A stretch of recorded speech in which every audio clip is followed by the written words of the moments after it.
मला स्वामी पावत नाहीत, मला माझा देव पावत नाही. देव बदलूपणा कधीही नसावा, लक्षात ठेवा.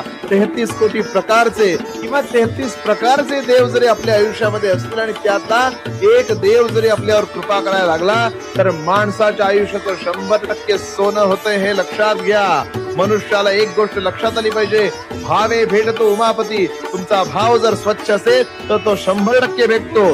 स्वामींविषयीचा एक अर्थभाव आपल्या मनात ठेवा.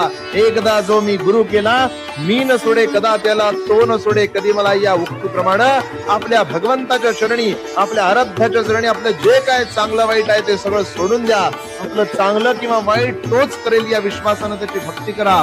सगळं जर श्रीमंतीच्या तराजूमध्ये तुललं गेलं असतं तर जगातली सगळी देवस्थानांमधल्या सगळ्या मूर्ती या पाषाणाच्या सोडून सोन्याच्या असत्या, लक्षात घ्या. आज देहू ओळखले जाते तुकाराम महाराजांच्या भक्तीमुळं, आज आळंदी ओळखली जाते ज्ञानेश्वर माऊलींच्या भक्तीमुळं, आज पंढरी ओळखली जाते पुंडलिकाच्या भक्तीमुळं. द्वारकाधीश ज्या ठिकाणी आले ते पंढरपूर पुंडलिकाच्या भक्तीमुळे ओळखलं जातं, लक्षात घ्या.